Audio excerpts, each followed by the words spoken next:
Welcome to the Practice You podcast. My name is Elena Brower.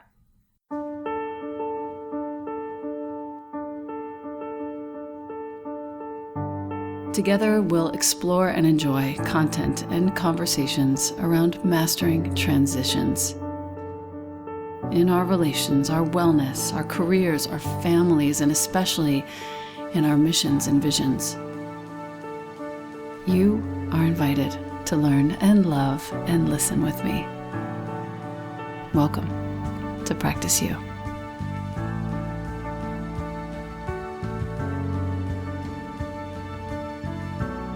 Welcome back to the podcast. I have with me today a very special, important guest. This is Brian Francis. He is a dear friend now. He's an artist. He's a First Nations advocate. He is a language preserver.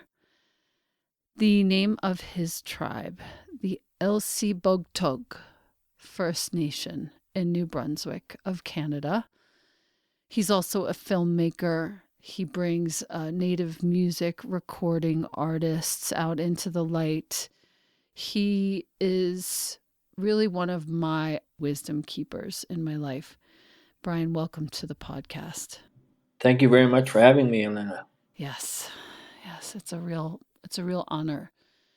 We were inspired to do this by the time that we spent doing a guest expert spot for my mentorship. And suddenly we realized that we wanted to have a longer conversation than what was allowed in 20 minutes. Today, I want to talk a little bit first about the proper way to open a conversation like this, where we're really welcoming in perhaps very new information first for some listener of mine who might be listening. And I want to treat it the way that it should be treated. So can you welcome in all of our relations in the right way and kind of get us started, please? I'd be happy to. Because Mi'kmaq is my first language, I will probably do an acknowledgement in the language and invite the ancestors to come and bring us good words and good thoughts, and for this to be a good session. Kiso walaliek tandel mawaliek kisko. Walaliek tandeli kinumiegal glusuaan. Walaliek tandeli kinumiegal evid. Tangelog teluged. Sesado og glusuaan usit amog. Eda waktu ini geni gisku gluten glusuaan wejidun dan skutes. Da was skude me guchidun nog. Da was skude me guchid usit amog dan deli nige. Eda mule gul jugidano. Jikse de muinen klasa de waan nominal. En glusuaan nominal. Eda mule gluten uchiachten dan delu dieg. Said nogama. Thank you. Thank you. Msit Nogma, all my relations. Msit Nogma, in our language, really acknowledges all of my ancestors, all of our ancestors who have existed in the past to make us who we are today, because that's what we are. We are the creation of ever since time, I guess, that how we exist as who we are today. Thank you for that. Ever since we spoke, it feels very important to take a pause before I do anything of note within myself even, and just welcome in the intelligence of the ancestors. It feels completely true, highly natural, and really appreciated. I'm sure that our listener is very grateful to hear the words that you've just spoken, even though we don't know the meaning of them. We can feel the energy behind them. I got tears in my eyes. It's basically opening our hearts and minds and allowing those ancestors to come, because they are all around us. They are always waiting to be summoned. they are always waiting to help. And a big problem that we as humankind don't do is we don't rely on them enough.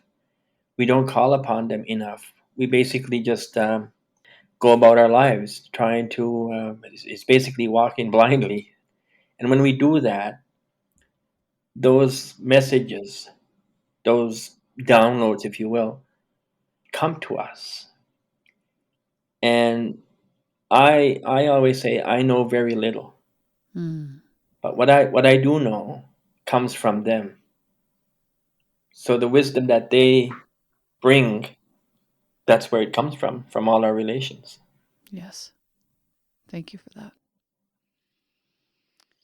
I'll start kind of sort of on the outside and then work our way in. Hmm. You've made several films, half-hour documentaries, more than 70 half-hour documentaries, along with 2 feature-length Hmm. documentaries. Your production company is called Bear Paw New Media Productions. Yeah. Would you mind just walking us through a little bit of what sort of catalyzed your creations on film? And then I want to walk towards the sort of more current events that brought us together.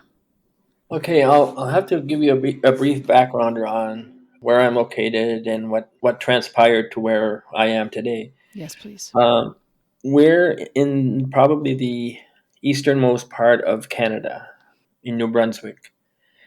We are the the tribe that the newcomers happened upon in in Canada. It was what we know as Canada today. It was in 1604 when French traders and fishermen arrived on our shores, and they established a very good working relationship with our people. So we've been in contact probably with the new man longer than anybody else on Turtle Island, which is what we refer to as North America.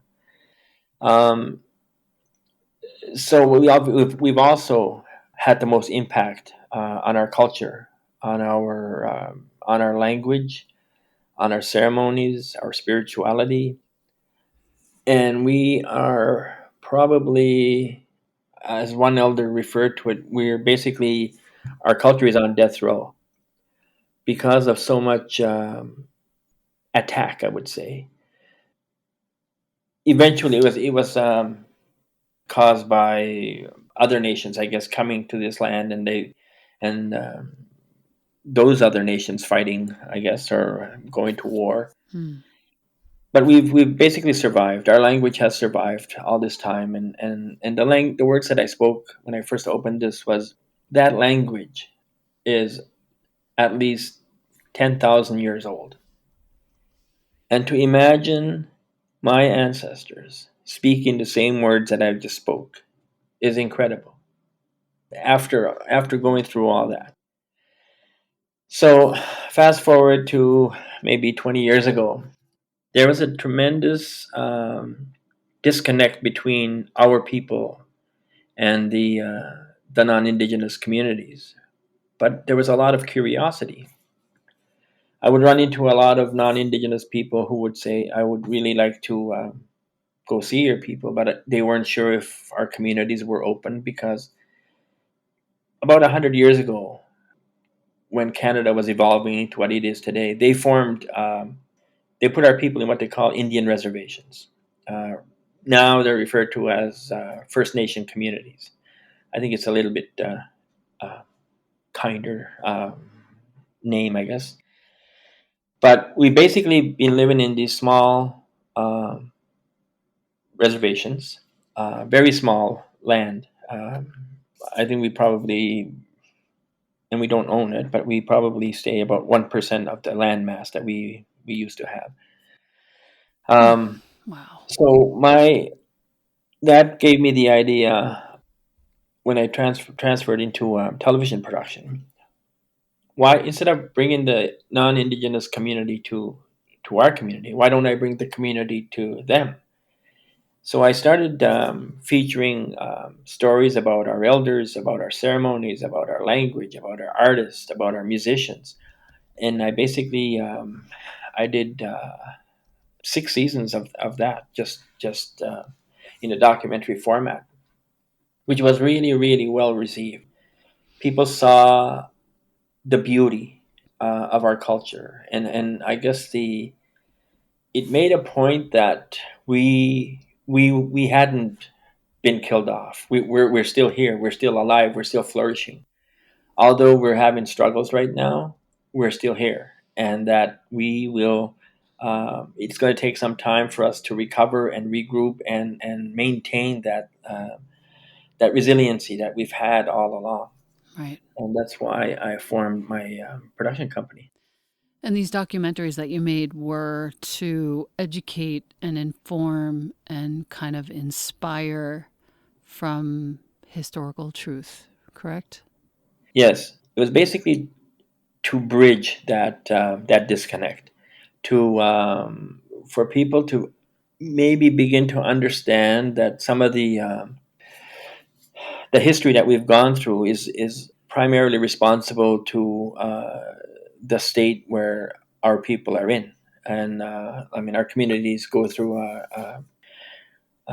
we've gone through a number of social ills and just trauma, and but there are good stories. There are positive stories within that history. And when you have, in the past, I've watched a couple of your films, when you have approached people of your nation and presented the opportunity to portray traditional ways of life, have you ever come across any resistance from people, or is it generally the resonance of let's make sure that we get this on film preserved? It's really I'm really proud to say that I would say 100% of the people that I've approached that I've thought are worthy to have their story told Mm, have basically embraced the opportunity and are willing to give and share with the world, I would say, mm, their story. right. And they're very proud, and they're very it's almost like they've been waiting for that light to shine on them so they can tell their story. And I'm sort of providing that light for them. Mm. More recently, and we'll definitely include in the notes under this episode all the ways in which our listener can view your work on film. But more recently, it's come to light that so back in the 70s, 80s, is that correct? Or is this no, sorry, 1870s, 1880s, is that correct, or is it later than that? Yes. Pardon, I'm still in the 19th century. 1870s and 1880s, we were discussing this recently, you and I, privately. There was a spate of basically kidnappings of Indigenous First Nations children under the auspices of making them better. The church would come all over Canada, this happened, take the children and put them into what were known as residential schools. This happened right under everyone's nose, and many of these children were, first of all, quote unquote, reformed, and many thousands of them were killed. And of these many thousands, a few thousand disappeared and their bodies were buried, abused, and then buried, some underneath these residential schools in a very harsh way. This was just discovered in 2021. that these bones were found, these remains were found. And aside from the chilling aspects, which we'll discuss in a moment, perhaps the most chilling of all is that that entire generation, which was quote unquote reformed, became a lost generation. And not just that generation, but the generation to follow also became a lost generation because they had to follow in their parents' footsteps, being part of the quote unquote church.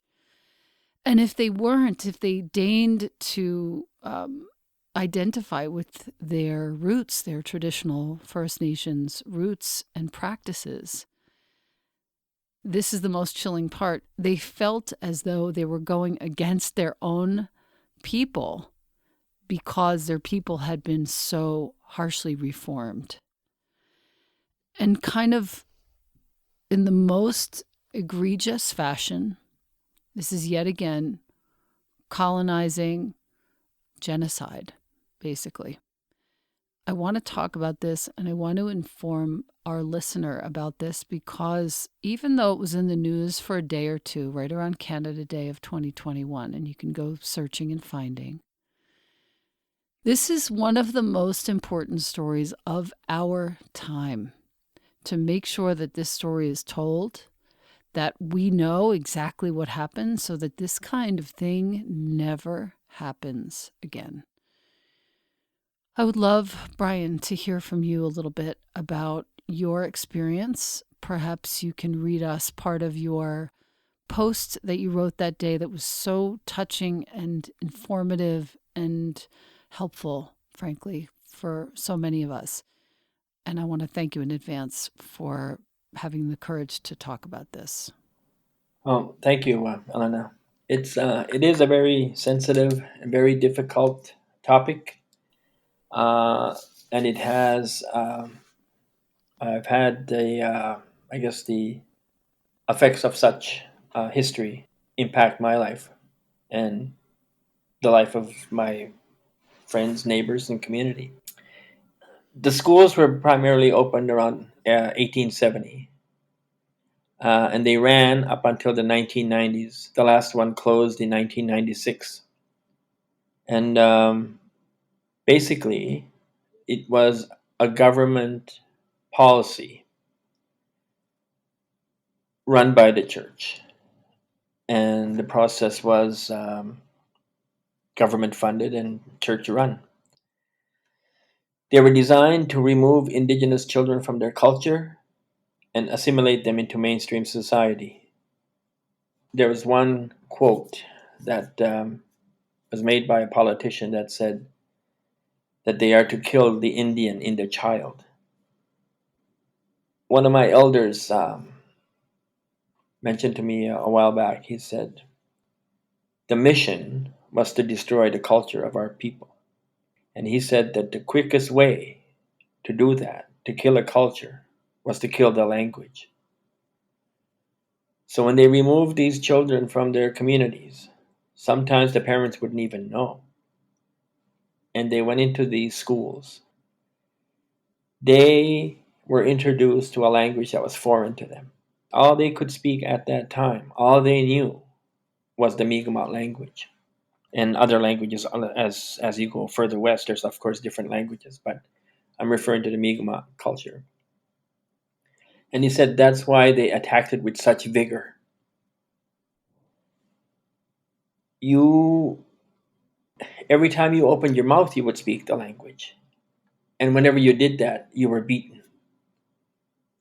Until you said nothing, until you could learn a few words here and there to try and speak English. So after a while, just the thought of you uttering a Mi'kmaq word would instill fear in you because you would be beaten. In 100 years, the schools were open. In Canada, there was over 150,000 children that went through the schools. By 1930, 30% of our children were in residential schools. And it is estimated that about approximately 3,000 to 6,000 children died in those schools. And what happened was that it really broke the prophecy or the philosophy of the circle of life that we practiced. And it disrupted the transmission of indigenous practices and beliefs across generations. So basically, the circle of life was broken. And when our people left the school at maybe 16 years of age, they were basically empty. They did not know, they did not understand, they could not comprehend who they were when they went in those schools. And there was a lot of shame. They were basically strangers in their own communities, and they were also ostracized in the outside communities. They looked native, they looked indigenous, but they didn't fit in anywhere. And that's what happens over 100 years, and it is genocide. It's a sad term to use in our day and age, and you wouldn't think here in Canada or the United States that there would actually be a genocide committed against the original people of the continent, if you will. So that transpired into a number of problems, I would say. It created generations of social issues, social problems. In Canada, some of our communities were known as suicide capitals of the country. We had the highest rate of suicide in our community, in across the board. We had the highest number of alcohol and drug abuse that was recorded. I would blame, I guess, the that history of attacking a people and people not knowing who they are, the lack of self identity, the lack of self esteem, the lack of pride of all the people that went through these schools. And only recently, like the children that went there, who are now adults and elders, they told these stories, but nobody believed them. Only now that the bodies of these children, the ones that went missing, are being found on the grounds of these residential schools.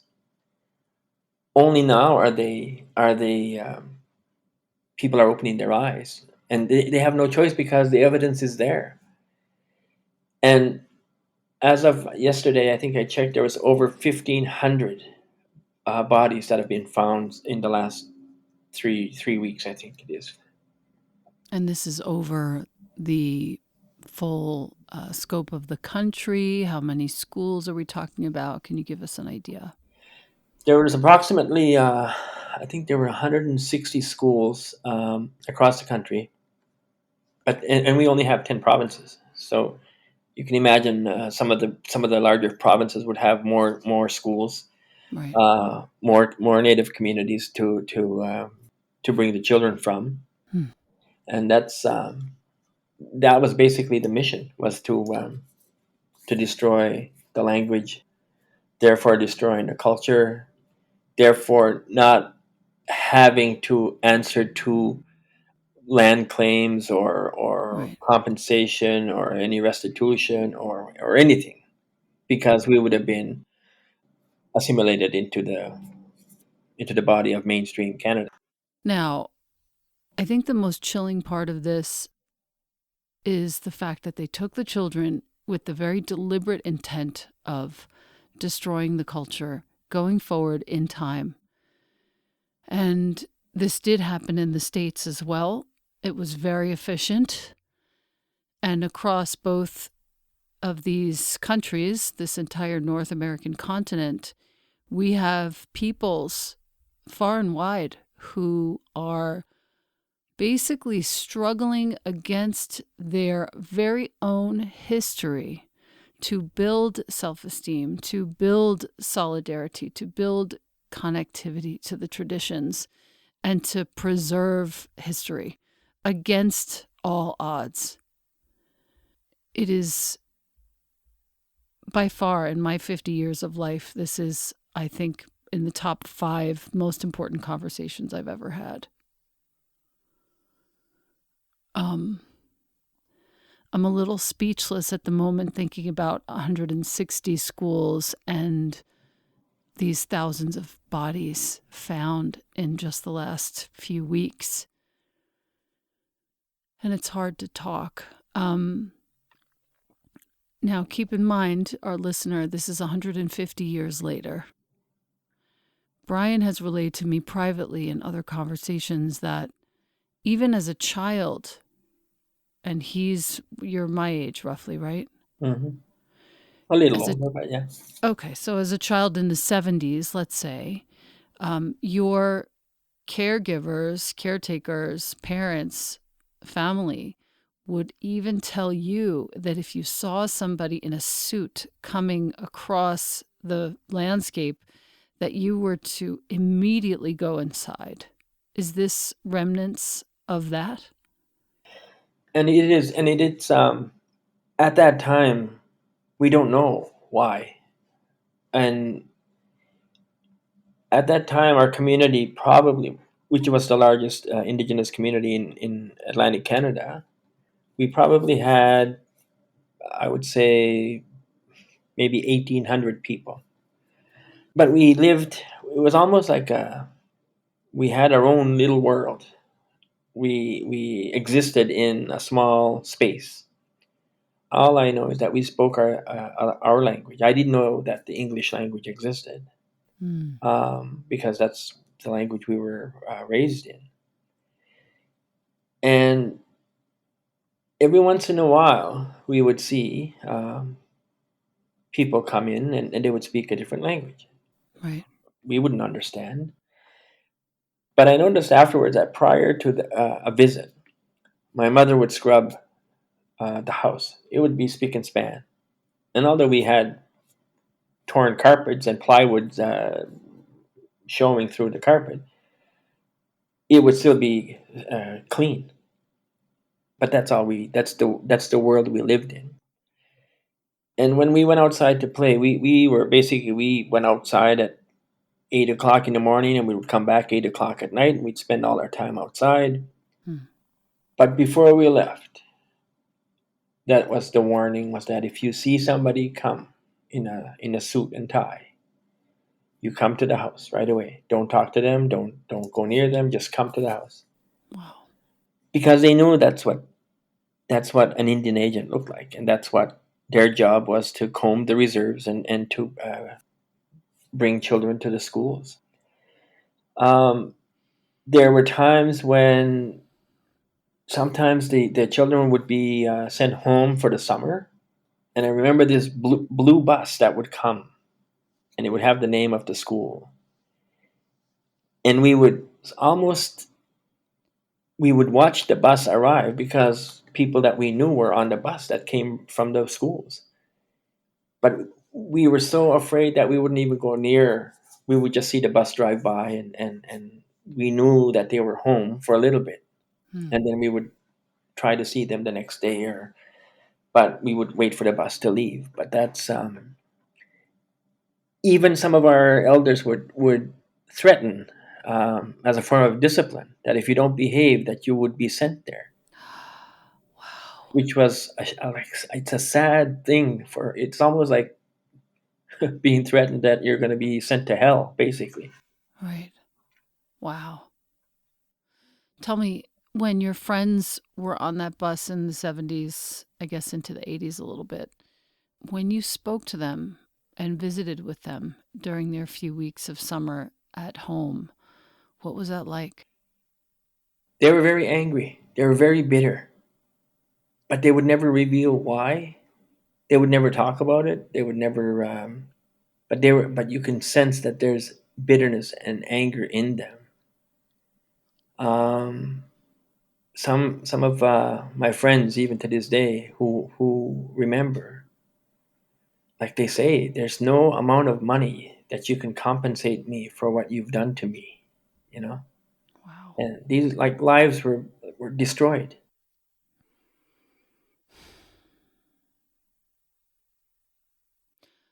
I feel like I just want to take a moment to really hold a little peace as we are all listening to this together for these children who are now elders who were, in fact, taken to these schools, reprogrammed, forever changed, destroyed.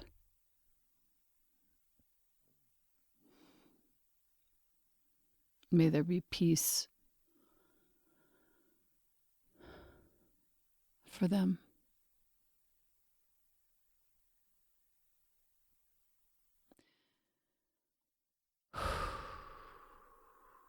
Are you close with anyone now who has been through that, Brian? Yes, and there's many. Uh, the age group is very broad, Mm, from people that I know that are in their 90s to mm. people my age. Wow. And there's other facets. Like there's the people that didn't go to residential schools went to Indian day schools. That's what the schools on the reserve were called, Indian day schools. And the only difference was that we got to go home at At night. night. Yeah, Right. Wow. but the abuse was there. And the abuse was physical, mental.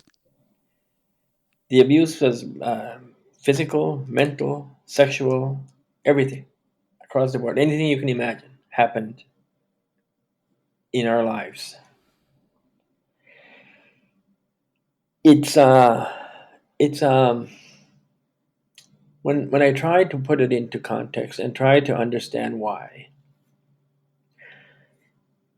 I have to go back to when they first started and what the way of thinking was in the eyes of the government.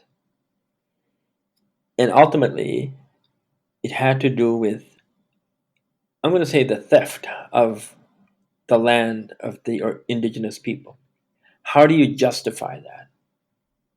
Well, in order for us to grow as a country, Mm, we need to have absolute control over the lands of the country. And how do we do that? We have to get rid of the people that own the land. And that was the mission when they first started this. So it's almost like a plan that went into effect that couldn't be stopped. And I don't think they realized that we would still be here in 100 years to to speak for the people that have passed on in the hands of this policy. right. So only now are the politicians and governments kind of backtracking and trying to absolve themselves from responsibility. And and there's you can't, because government is government, and it perpetuates, and it the responsibility is passed down. So but how do you deal with it? How do you deal with such a sensitive, such a traumatic experience of people that they went through, Mm. and the impact that it's caused in generations? What do you feel in your heart, personal heart, right now? This can change in a week.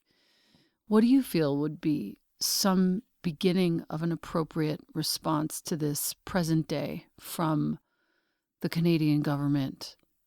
I I've thought about this all my life, because my father was he really instilled the politics, the native politics, and the native and indigenous treaty rights that existed, that were signed in the 1700s.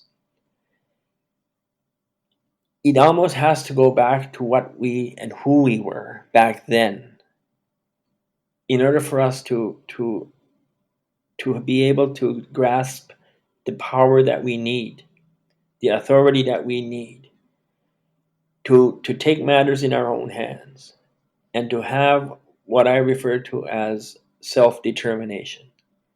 We have to look at our traditional and spiritual elders for answers because traditionally, historically, that's what we did. We received the answers from the elders who received their answers through ancestors through ceremonies. Right. But it's a lot of work. It's a lot of psychological, heavy, deep, sensitive um trauma that we have to deal with. And I know it isn't going to happen overnight. It may not happen for a long time, but the healing has to begin. And recently there was in the media, I think it was yesterday, where 9 bodies from the Carlisle Indian boarding school, I think that's in Pennsylvania, were brought home. And they were brought home in a very beautiful ceremony. It's one of the most beautiful ceremonies I've ever seen for a burial, where they repatriated the bones of these children back home. And they were wrapped in buffalo robes and beautiful star blankets. And they were placed where they belong back home. But it's a beginning of a healing that our people need, and that the non-indigenous community begins to understand and supports. Yes. I'll make sure that a link to that piece about the Carlisle School is included here. The remains of 10 children and young adults who died at a Pennsylvania boarding school for Native Americans more than a century ago were exhumed and returned to their families. This was the first off-reservation boarding school for Native American children, and it was built on the abandoned Carlisle with an I barracks, according to the National Museum of the American Indian and the U.S. Army War College. The college now occupies the site. The disinterment comes after the remains of at least 215 children were found buried near a residential school for Indigenous children in Canada. That is clearly not an updated number. At least 189 students were buried at the Carlisle Indian Industrial School Cemetery. The children and young adults were already known to be buried at the school, their deaths marked on their student information cards. This is a horrific discovery. These deceased, it goes on to say, are among more than 10,000 students spanning about 50 tribes who were brought from across the United States to the school until it closed in 1918. 9 of the children and young adults were from the Rosebud Sioux tribe in South Dakota. The 10th child, Sophia Titoff, was an Aleut girl from Alaska. Let's just say their names. Dennis Strikes First, Blue Tomahawk. Rose Longface, Little Hawk. Lucy Take the Tail, Pretty Eagle. Warren Painter, Bear Paints Dirt. Ernest Knocks Off, White Thunder. Maud, Little Girl, Swift Bear. Alvin, a.k.a. Roaster, Kills 7 Horses. One that kills 7 horses. And finally, Friend Hollow Horn Bear and Dora Herpipe, also known as Brave Bull. I'm so full of emotion right now. It's really hard for me. I have known in my body for a very long time that I have some sort of connection here, and I don't know what it is. It's personal. It's from a long, long time ago. And I know that it's true because every time I come in contact with any of this information, it decks me for days. And what I would love to have you do, Brian, if you're open to it, is to read the post, the beautiful, thoughtful post that you wrote on the occasion of Canada Day this year, which I think will help to sort of tie all of this information up for the folks who are listening. And I would also like to point out that the article from which I was just reading is a U.S. news outlet where they do speak about what actually happened. Students were forced to cut their hair, change their names, stop speaking their native languages, convert to Christianity, and endure harsh discipline, quote unquote. Let's call it discipline now, shall we? Including corporal punishment and solitary confinement. This approach was ultimately used by hundreds of other Native American boarding schools. They aim to commemorate this site with a museum. I just don't. In 2000, apparently, the Assistant Secretary for Indian Affairs apologized for the ethnic cleansing and cultural annihilation conducted by the agency, specifically cited government boarding schools as part of a cultural assault on American Indians and Alaska Natives. The 2010 Defense Act included a clause where Congress apologized on behalf of the people of the U.S. to all Native peoples for the many instances of violence, maltreatment, and neglect. This is so paltry. Though Native people at the time noted that President Barack Obama did not draw attention to it or officially apologize himself, which is also horrific. I want to hear what you wrote because I do feel like it's important to hear it from you as part of this lineage. And I think it will help to, like I said, help our listener understand the depth and the breadth of what happened here. Yes. Before I do that, I would just like to bring a point to the beautiful names that you mentioned. Please. As a Mi'kmaq person, um, just just for me to announce my name as Brian Francis is in a way, I guess, minimizing or insulting my ancestors, because that is not my name. That's the Christian name that was given to my family. Oh, gosh. Of And course. there's no record of what my great great grandfather's name might have been. They just issued names based on church saints and icons, and it's really, it ties into what I had written, because there is a process that I have to go through, even just saying my name. And I went to a ceremony about 20 years ago, and I was given a name by an elder, which I use in ceremony, and I'm very proud of it. And when I pray, I use that. And my spirit name is Wabeg Muin, which is in my language, and it translates to white bear. Ah, I knew it was going to be a bear. It's so beautiful. It's so fitting.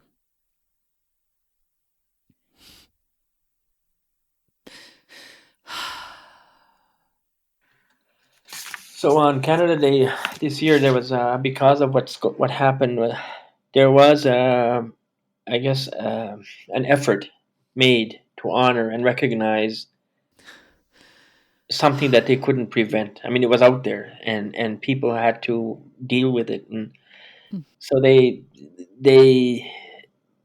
a lot of communities decided that they were gonna uh, tone down, I guess, the celebrations of Canada Day on behalf of what happened.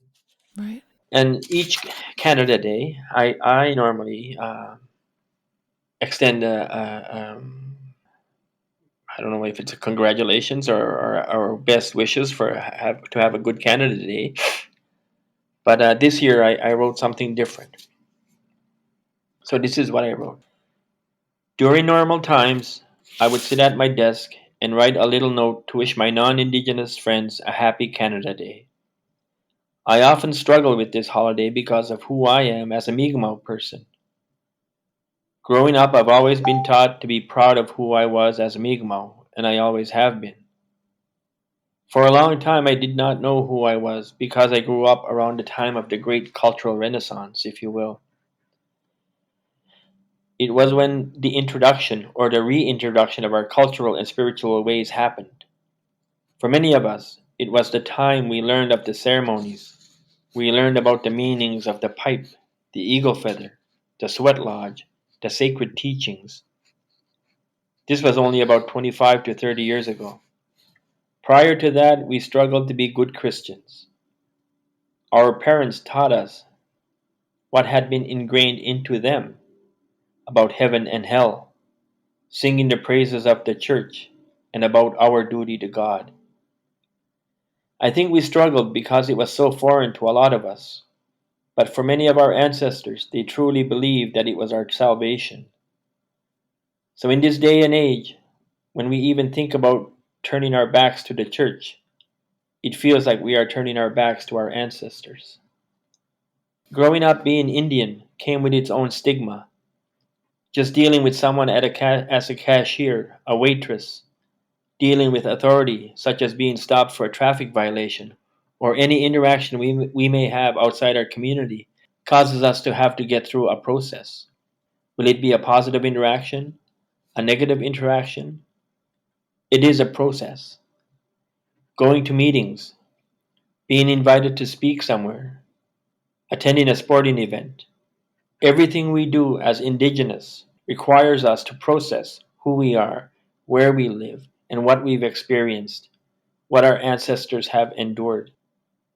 A common one is having to stand for the national anthem. I've always struggled with this, but I do stand. Partly out of fear to cause an altercation with some patriotic person who may have gone to war for our freedom or just getting arrested. But on the other hand, I stand because of respect. Respect I have for my non Indigenous friends and neighbors, because I would want them to respect my ways if they did come to our communities, our ceremonies. I would expect them to wash the sage or the sweet grass to cleanse and purify when we begin our practice. Today we recognize Canada Day in a more somber, reflective, somewhat sad way. With the recent discovery of mass graves of Indigenous children on the grounds of residential schools, most Canadian towns and cities have been asked to refrain from the usual celebrations and to reflect on and try to learn about the Indigenous people of this beautiful country called Canada. You've been asked to refrain from parades, cake, and fireworks. It may be tough to go through, and it is a sacrifice, I'm sure. But try to put yourself in the little shoes of the 6-year-old boy who was kicked down the stairs to his death by a priest, the 8-year-old girl who was beaten to death with a 2x4 by a nun, the 9-year-old girl who was sodomized repeatedly by a priest who later killed her and threw her in one of the graves. Try to understand the generations of our ancestors who were stripped of their songs, their language, their prayers, and their spirituality. We will never get that back. But tomorrow, you can return to the normalcy and beauty of being Canadian.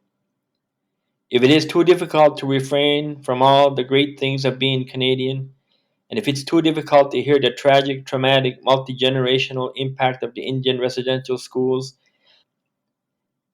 and the dark chapter of Canadian history, then by all means, proceed. Because we would not want to give you another reason to hate us. Of course not. Please be patient with us. I shared this with you because of the thousands of children that have been discovered and would want you to know. If we do not learn from this, then they died for nothing. They are our ancestors now, and they will listen to our prayers for strength to proceed. I'm Sidnogama, all my relations. Thank you for that. I don't know what to say other than what I've said to you a few times before, which is I'm so sorry that this happened. I'm so thankful for your heart on all of these matters. And I know that our listener is also thankful for the learnings gained here and the understandings, for your really deft explanation of what it must be like inside of your heart and body at this time. Mm. Thank you. Thank you, Elena, Yeah. very much. My hope is that this will go farther than we can possibly imagine, and that at some point this will be part of some body of understanding that gets passed on to someone in a position to do something about it, to offer some kind of reparations, I don't know of what nature, to these people, these families who have been stripped of their traditional lineage as a result of these practices. And I think that's partly why I share. Mm. I feel somewhat. um I don't know. I feel like why is it me that shares this? Because I didn't suffer like they did. I didn't go through what they did. I get to enjoy living life in a very good way in this day and age. But who will speak for them? And like you say, it may reach somebody who may be in a position of influence, who may begin to understand that there was a wrong, a terrible wrong committed to a people, and that something needs to be done, and Yeah. that our people need help. And I think I would want for them to at least understand. I don't want them to be shamed or be guilty. I would just like for them to understand that there's a reason why. You know, it dawns on me that this could be the beginning of a conversation of earmarking funds that were dedicated towards war making, toward the healing, both emotionally, physically, mentally, of these peoples across both Canada and the America and the United States of America, to start to offer appropriate social services, recovery services without charge. Like, these are the results of these practices are very serious social ills. What if we were to design programs that would be free for the people to engage with and heal with? That's the beginning of an idea. It is, and it is a very good idea. Yeah. To be continued. I would love to. I'm also going to include a project that I work on ongoing, raising money for the Navajo Water Project, which is a project that provides running water to homes near here, actually, in the southwest of the United States, for the Navajo peoples where Wow. there's no running water in the homes. I'm attempting to raise $9,000, and we've got like 2,700 now raised. Wow. Yeah, so that's something I'm working on in my own personal life. Brian, you also have artwork. I've actually bought one of your paintings. I can't wait to have it in my hands. I have a printout of it that sits on my desk in a spot on my altar. Can you speak a little bit about your artwork, what it means to you, and where we can view it, please? I think my artwork is really. I really don't know where the inspiration comes from, but it is. It comes from spirit, much like the writings that I write. Uh, it it it just happens, and I sit down and I paint. I don't know what I'm gonna paint, but these pieces of art come out, and it's amazing the response that I've received from a lot of people. I always believe that as an artist, art is a very spiritual thing, and that it relates to that term Amsidnogama, all my relations. That the DNA that's in my body is what created that piece of art. And so that goes into my artwork. And I believe that when somebody looks at it and they are moved by that, then it's their ancestors that are moved by that piece of art, and it is very spiritual Hmm. because that's what spirit is. Right. Wow. Wow. The piece that I bought, just for our listeners so you can picture it, such a beautiful piece. It's on a background of sort of a rosy clay pink. And it's the figure of the back of three native women wrapped in fabric and blankets. It is so potent to me. And the moment I saw it, I knew that I wanted to have it near me to remind me of the importance of staying connected to that part of our history. And I don't want to let this elapse without saying that I am here on Hickarillo Apache land. And I think to begin to honor the land on which we find ourselves, wherever you are right now, if you're in North America, it's very well worth your time to look up the original nations that were living on this land of which you are currently a steward temporarily, and honor them. Honor them when you say where you're from. It feels really true and natural to me as well to do that. So thank you so much for being here, Brian. Thank you so much for your time. I truly appreciate you and all that you have given to us today. Thank you. Elena, I can't thank you enough for taking the time to bring awareness to this really important issue that I'm not going to call it just a news story, but it is a serious issue that has transpired for over 100 years, and the impact that it has caused to our people, and to bring light to such an important and sensitive and traumatic event in the lives of people. I thank you very much, and I really hope that the words that we've shared begin to foster a better understanding between the indigenous and the non-indigenous communities. Thank you very much. All the blessings, Brian. I'm so happy to know you. White Bear. Thank you. Thank you. Mm. Malalim.